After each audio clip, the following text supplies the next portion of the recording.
Welcome to the 7th video in the Java Basics series. This episode will transition from just coding in Java to actually using a concept called object-oriented programming, which is one of the core philosophies of Java.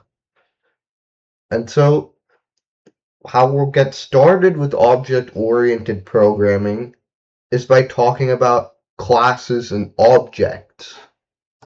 So right now we've just used relatively simple existing data types like strings, integers, booleans, doubles, and arrays. So classes and objects, which we'll learn in this video, can help us represent complex things from the real world, like a car or a user on social media.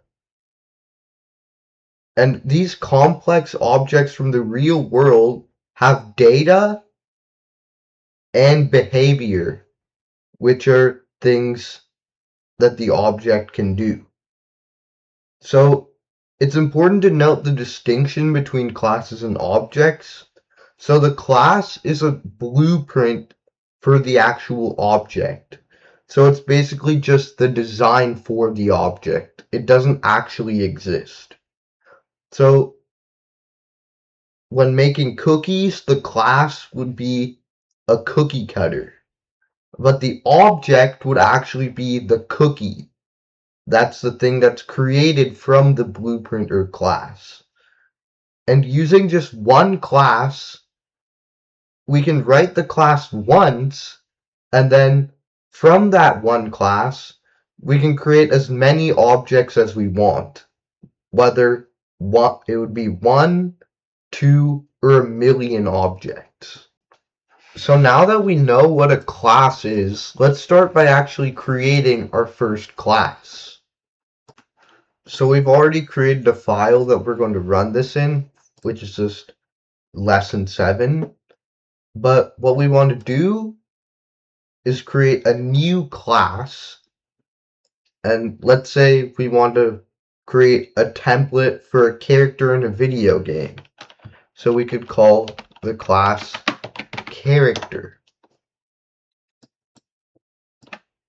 And then you can see it creates a template for our class here.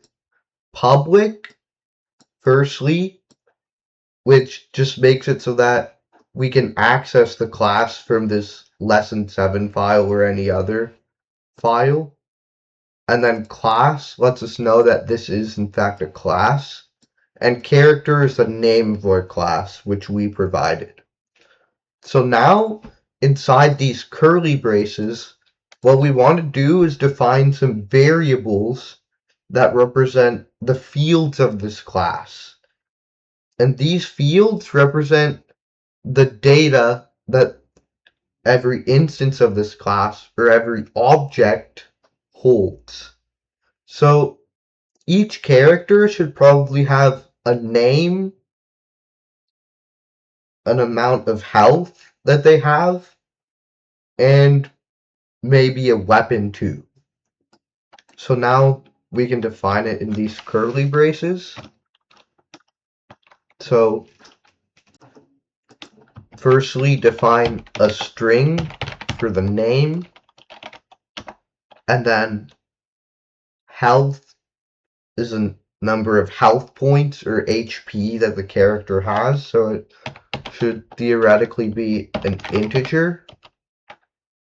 And then finally, the weapon, that would just be the name of the weapon, which is a string. So you might notice how, unlike all the other files for the code in the lessons that we created earlier, there's no main method. There's no public static void main inside the character class. And this is because the main method only has to be included in files that we actually want to run with this run button right here. So we're going to actually run the code in lesson 7 right here. we're not actually going to run the character class directly. We're just going to make instances of it here. So now let's actually start creating character objects. So firstly, we can create a variable. So the data type actually has to be the name of the class, which in this case is character. In fact, actually, there's a character class that already exists in Java. So we might want to rename this character so that it doesn't conflict with any built-in Java features. So maybe we can call it video game character instead. And so now you can see there's an error when we type in character here because it has to match the name of the file. So just add video game to the front here. And now you can see the error is resolved. So now we can create a video game character. And then this will be the first player that we have. And then in order to create this video game character, we can say new video game character like this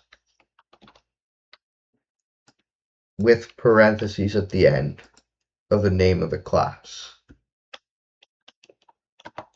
And so now, as you can see, video game characters have fields of name, health, and weapon. So firstly, we can set the first player's name. And then, for example, we could say it's Bob. And then we can set its health to say 100 HP. And then finally a weapon, which is a sword. So now we can create another video game character object, player 2,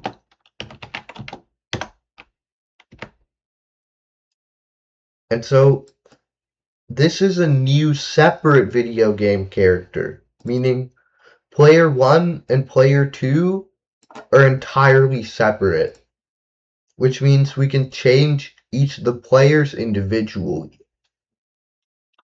So if you create multiple objects using the same class, you don't have to worry about them interfering with one another because they're separate objects. This means we can set player 2's name, health, and weapon separately. So you can set player 2's name to say David, and then player 2's health to 90, and then finally their weapon can be a staff. And so here, as you can see, we're using the dot symbol to actually get the name, health, and weapon from each player.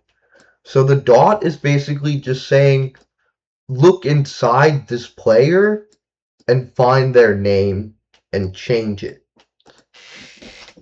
And so now, to test what we built here, we can print out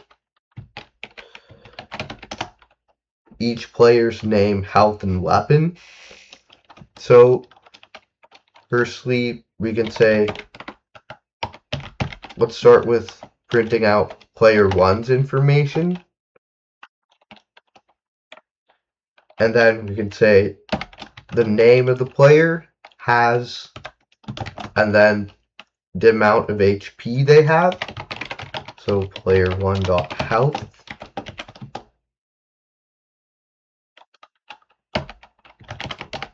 And then we can mention their weapon. And then we can say and is wielding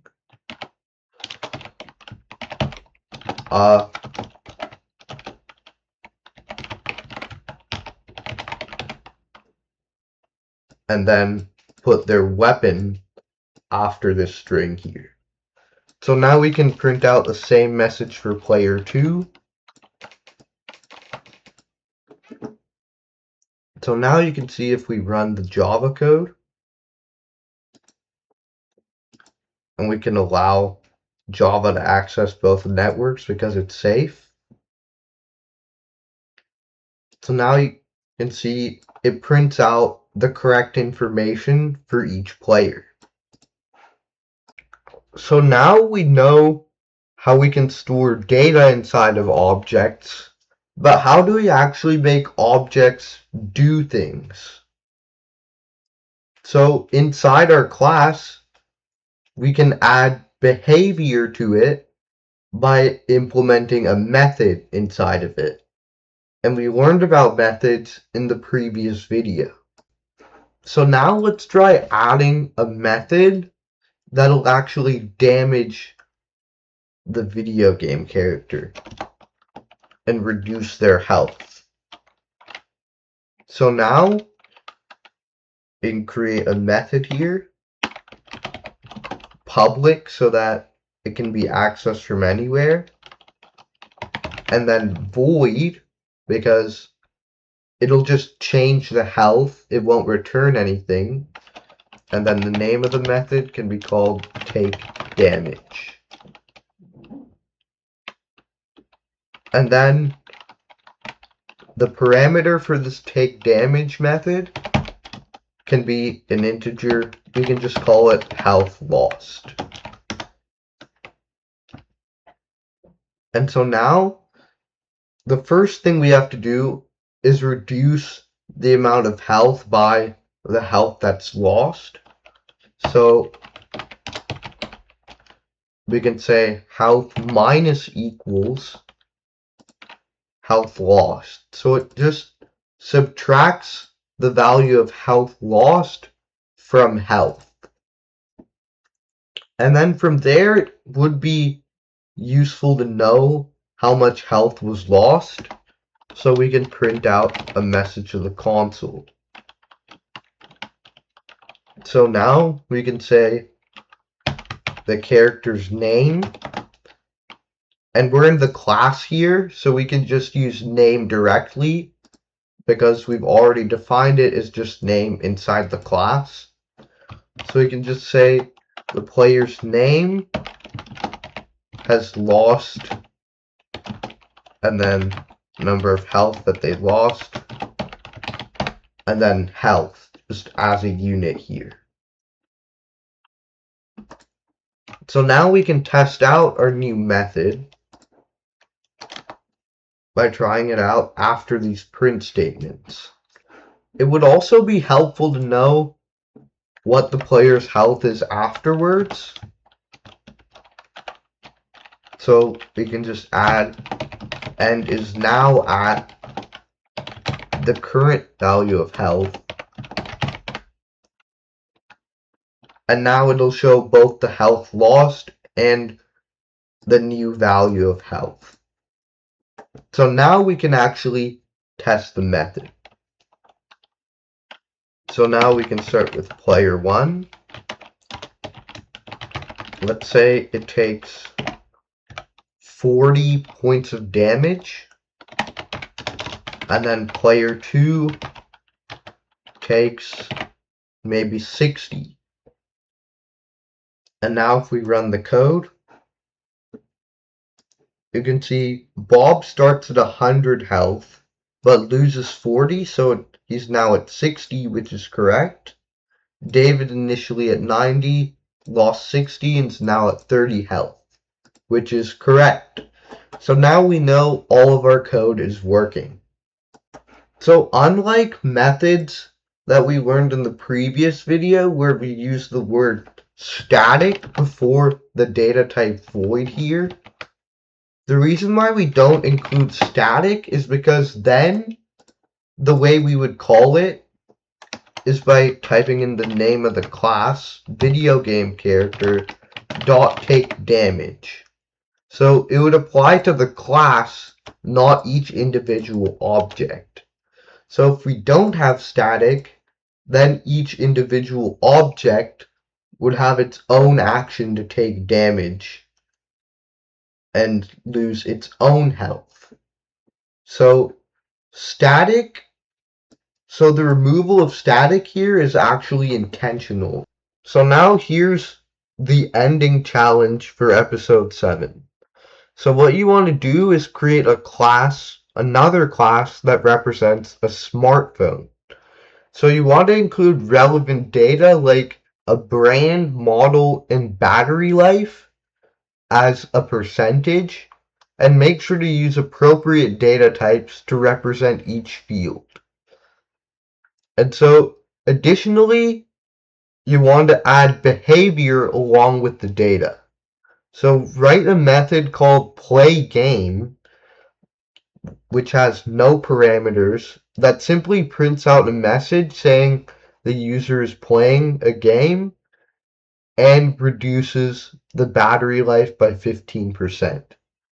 And so you want to test this smartphone class by creating 2 smartphones in the main method and try playing some games on each to see if the data actually changes correctly.